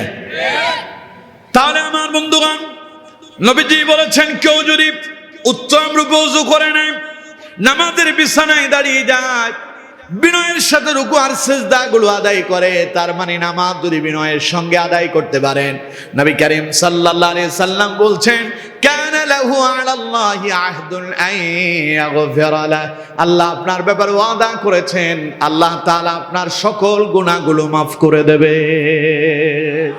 সুতরাং ক্ষমা, গুনাহ থেকে ক্ষমা পেতে চান কারা কারা দেখে হাত তোলেন। লিল্লাহি তাকবীর, লিল্লাহি তাকবীর। আল্লাহ তুমি আমাদের গুনাহগুলো মাফ করে দাও, আমরা বলি আমিন। আরো জোরে পড়েন আমিন। হাত নামান, হাত নামান। আচ্ছা এবার দেখি হাত তুলেন যারা গুনাহ করেন নাই, জীবনে গুনাহ করেন নাই, কারা কারা হাত তুলেন? হ্যাঁ গুনাহ সবাই করছেন, তাহলে নামাজ পড়ার দরকার আছে না নাই? জোরে বলেন আছে না নাই? মুমিনের প্রথম দায়িত্ব ঈমান আনার পরে ঈমানদারের প্রথম কাজ হলো নামাজ। ঈমানদারের প্রথম কাজ কি? জোরে বলেন কি? এখন আপনারা বলবেন হুজুর খালি জুমার নামাজ পড়লে চলবে না? হ্যাঁ, আজকের জুমার নামাজগুলো বলেন মসজিদের ভেতরে জায়গা দেওয়া যায় না, বাকি সপ্তাহের 7 দিন 5 ওয়াক্তে মসজিদে মুসল্লি পাওয়া যায় না, ঠিক কিনা? মাঝে মধ্যে ইমাম আর মুয়াজ্জিন, ইমাম সাহেব নামাজ পড়া আর মুয়াজ্জিন সাহেব ইকামত দেন, দুইজন দিয়ে এই মসজিদে নামাজ চলে বেশিরভাগ ফজরের সময়। তাহলে নামাজ শুধু ইমাম আর মুয়াজ্জিনের জন্য নাকি? কথা কয় না, ইমাম আর মুয়াজ্জিনের জন্য না, নামাজ আমাদের সবার জন্য। সবার জন্য কি না? তাহলে নামাজ সবাই পড়বো তো ইনশাআল্লাহ? জোরে বলেন পড়বো তো ইনশাআল্লাহ? আল্লাহ আমাদের প্রত্যেককে বা জামাত 5 ওয়াক্ত নামাজ আদায় করার তৌফিক দান করুন, আমরা বলি আমিন। তাহলে আমার বন্ধুগণ, সফলতাকে আমি মুমিনের প্রথম গুণটা আপনাদেরকে শোনালাম। 1 নাম্বার, আল্লাযীনা হুম ফি সালাতিহিম খাশিউন। মুমিনেরা যখন নামাজে দাঁড়ায় তখন তারা কি উদাসীন থাকে না বিনয়ী থাকে? জোরে বলেন, বিনয়ী না উদাসীন? তাহলে আমরা নামাজে কি হব? বিনয়ী হব, তাহলে আমরা সফল মুমিন হতে পারবো। বাকি আছে আরো 6টা, এভাবে এক একটা করে বলতে বলতে রাত শেষ হয়ে যাবে, কিন্তু আলোচনা শেষ হবে না। কিছুক্ষণ পরে আপনারাও বলবেন হুজুর রাত 12টা পার হয়েছে, আমরাও বাড়িতে যাব। আর আমিও বলবো একটু পরে আবার ফজরের নামাজও আছে, ঠিক কিনা? আমিও আর লম্বা আলোচনা করব না, বাকিগুলো এখন শুধু অনুবাদ বলবো, এরপরে দোয়া মুনাজাত করে আমরা বাড়িতে গিয়ে ফজরের নামাজ আদায় করবো ইনশাআল্লাহ। পারবো তো ইনশাআল্লাহ? পারবো তো ইনশাআল্লাহ? আল্লাহ তৌফিক দান করুক, বলুন আমিন। তাহলে 1 নাম্বার, সফল মুমিনের প্রথম কাজ নামাজে কি হবে? কথা কয় না, সবাই বলেন কি হবে? বিনয় হবে। 2 নাম্বার গুণ শুনেন, আল্লাহ রাব্বুল আলামিন বলছেন ওয়াল্লাযীনা হুম আনিল লাগবি মুরিদুন। মুমিনেরা শুধু নামাজে বিনয়ী যে তা নয়, আল্লাহ পাক বলছেন মুমিনেরা সমাজেও বিনয়ী হয়ে যায়। সুবহানাল্লাহ বলেন। আল্লাহ পাক বলছেন ওয়াল্লাযীনা হুম আনিল লাগবি মুরিদুন। মুমিনেরা অনর্থক কথা বলে না, ফায়সা কথা বলে না, মন্দ কথা বলে না। চায়ের দোকানগুলোতে আমার দেশে মন্দ কথা আছে না? না, এটা মুমিনের স্বভাব না মুনাফিকের? কার? মুমিনের না মুনাফিকের? সুতরাং মুমিনেরা, যারা মুমিন, সফল মুমিন যারা হতে চান, আল্লাহ রাব্বুল আলামিন শোনায় দিচ্ছেন ওয়াল্লাযীনা হুম আনিল লাগবি মুরিদুন। সফল মুমিনেরা অনর্থক কথা বলে না, ফায়সা কথা বলে না, মন্দ কথা বলে না। সুতরাং আমরা কখনো মন্দ কথা বলবো না, মন্দ কাজে যাব না। পারবো তো ইনশাআল্লাহ?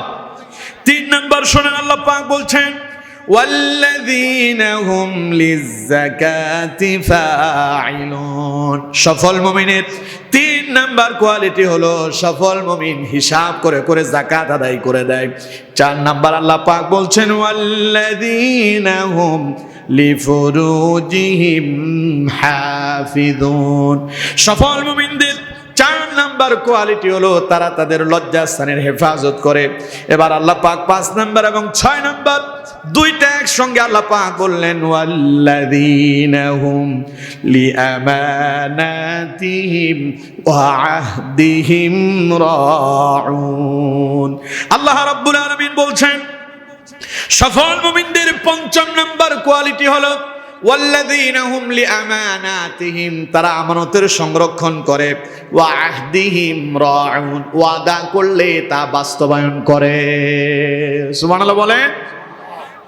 আর যারা মুনাফিক তারা আমানতের খেয়ানত করে এবং ওয়াদা করলে তা ভঙ্গ করে। মুমিনেরা যা ওয়াদা করে তাই বাস্তবায়ন করে আর আমানতে সংরক্ষণ করে। এই গেল কয়টা? 6টা। 7 নাম্বার শুনেন, আল্লাহ রাব্বুল আলামিন বলছেন মুমিনদের 7 নাম্বার কোয়ালিটি হলো ওয়াল্লাযীনা হুম আলা সালাওয়াতিহিম ইউহাফিজুন। আল্লাহ রাব্বুল আলামিন বলছেন মুমিনদের 7ম কোয়ালিটি হলো, সফল মুমিনদের 7ম কর্মকাণ্ড হলো তারা নামাজকে সংরক্ষণ করে, নামাজকে হেফাজত করে। তার মানে সময়ের নামাজ সময় মতো তারা আদায় করে, প্রত্যেকটা নামাজ তারা সময় মতো আদায় করে। এটা হলো মুমিনের কোয়ালিটি। কয়টা হলো? জোরে বলেন কয়টা? সবাই বলেন কয়টা? এই 7টা গুণ যার ভেতরে থাকবে আল্লাহ পাক বললেন কদ আফলাহাল মুমিনুন, এই 7টা গুণ যার ভিতরে আছে সেই মুমিনই সফল হয়ে গেছে। আচ্ছা, সফলতার একটা পুরস্কার আছে না? কথা কর না কেন, আছে না নাই? সফল হয় যারা, তারা একটা পুরস্কার পায়। যেমন যারা পরীক্ষায় ভালো রেজাল্ট করে, করার পরে তারা পুরস্কার পায়, তাদের প্রতিষ্ঠান তাদেরকে পুরস্কার দেয় না? খেলাধুলাতে দেখেন হার জিত আছে, যারা ভালো রেজাল্ট করে তারা একটা পুরস্কার পায়, যারা হেরে যায় তারাও কিন্তু সান্ত্বনা একটা পুরস্কার পায়। আমার বন্ধুগণ, এই যে আপনি সফল হইলেন, আপনি পুরস্কার কি পাবেন, কি দিয়া সফল হলেন? আল্লাহ পাক তার পরের আয়াতে বলছেন, 9 নম্বর আয়াত, আল্লাহ রাব্বুল আলামিন 10 নম্বর আয়াতে বলছেন সফল মুমিনেরা কিভাবে সফল হলো, কি পেয়ে তারা সফল হলো, তাদের সফলতা হলো এই। আল্লাহ পাক বলছেন উলাইকা হুমুল ওয়ারিসুন। আল্লাহ পাক বলেন এই 7টা গুণ যে মুমিনের ভেতরে আছে সে মালিকানা পেয়ে গেল। সুবহানাল্লাহ বলেন। তার মানে সে মালিক হয়ে গেছে। সে কি হয়ে গেল? মালিক হয়ে গেল। কিসের মালিক হলো? আল্লাহ রাব্বুল আলামিন বলছেন আল্লাযীনা ইয়ারিসুনাল ফিরদাউসা হুম ফিহা খালিদুন। আল্লাহ রাব্বুল আলামিন বলছেন যেই ব্যক্তি বিনয়ের সাথে নামাজ আদায় করবে, অনর্থক কথা পরিহার করবে, হিসাব করে যাকাত দিবে, লজ্জাস্থানের হেফাজত করবে, আমানতের সংরক্ষণ করবে, ওয়াদা পরিপূর্ণ করবে, সময়ের নামাজ সময় মতো আদায় করবে, আল্লাহ পাক বলছেন আল্লাযীনা ইয়ারিসুনাল ফিরদাউস, আমি আল্লাহ রাব্বুল আলামিন তাকে জান্নাতুল ফিরদাউসের মালিক বানায়া দেব। জান্নাতুল ফিরদাউস চেনেন? কথা কয় না, চেনেন? কথা কয় না। চিনলে বলবেন চিনি, না চিনলে বলবেন চিনি না। চেনেন? তার মানে জান্নাতুল ফিরদাউস, আল্লাহর কাছে জান্নাত আছে কয়টা? 8টা। জান্নাত আছে কয়টা? ওই 8টা জান্নাতের শ্রেষ্ঠ জান্নাত, ভিআইপি জান্নাত, ফার্স্ট ক্লাস জান্নাতের নাম জান্নাতুল ফিরদাউস। আল্লাহ নবী বলেছেন জান্নাতুল ফিরদাউস কিন্তু আসমানে। নবী করিম সাল্লাল্লাহু আলাইহি ওয়াসাল্লাম বলছেন জান্নাতুল ফিরদাউসের উপরেই দয়াময় আল্লাহ রাব্বুল আলামিনের আরশে আজিম। তার মানে যিনি জান্নাতুল ফিরদাউসে যাবেন তার সাথে তার রবের সাথে কানেকশন খুব নিকটে হয়ে যাবে। সুবহানাল্লাহ বলে। আল্লাহ থাকবেন উপরের তলায় আর তার বান্দা নিচতলায়। সুবহানাল্লাহ কইলেন না? আমার বন্ধুগণ, আল্লাহ রাব্বুল আলামিন বলছেন যারা বিনয়ের সাথে নামাজ আদায় করবেন, অনর্থক কথা পরিহার করবেন, হিসাব করে করে যাকাত দেবেন, লজ্জাস্থানের হেফাজত করবেন, আমানতের সংরক্ষণ করবেন, ওয়াদা পরিপূর্ণ করবেন, সময়ের নামাজ সময় মতো আদায় করবেন, আল্লাহ পাক বলছেন তাকে আমি জান্নাতুল ফিরদাউসের মালিক বানায় দেব। শুধু মালিক বানায় দেব যে তা নয়, আল্লাহ পাক বলছেন হুম ফিহা খালিদুন, ওই জান্নাতে তাকে আমি প্রবেশ করাবো, চিরকাল সেই জান্নাতে সেই থাকবে। সুবহানাল্লাহ। আরো জোরে বলেন সুবহানাল্লাহ। সেই জান্নাত পেতে চান? জান্নাতুল ফিরদাউস কারা কারা চান? দেখে 2 হাত তুলে আল্লাহরে দেখেন। লিল্লাহি তাকবীর, লিল্লাহি তাকবীর। আল্লাহ আমাদের হাতগুলো কবুল করুন, আমরা বলি আমিন। আল্লাহ আমাদের প্রত্যেককে 7টা কোয়ালিটি জীবনের ভেতরে ধারণ করার তৌফিক দান করুন, আমরা বলি আমিন। আল্লাহ আমাদের প্রত্যেককে জান্নাতুল ফিরদাউসের মেহমান বানিয়ে দেন, আমরা বলি আমিন। হাত নামান। আল্লাহ তাআলা আজকে যত কথা বলেছি আপনারা যারা শুনেছেন, আমার বলা এবং আপনাদের শোনার ভেতরে যদি কোনো ভুল হয়ে যায়, আল্লাহ তাআলা সকলের অন্তর থেকে সমস্ত ভুলগুলো মুছে দিন। সঠিক প্রত্যেকটা কথার উপরে আমাকে এবং আপনাদের সকলকে বাস্তব জীবনে আমল করার তৌফিক দান করুন, আমরা বলি আমিন।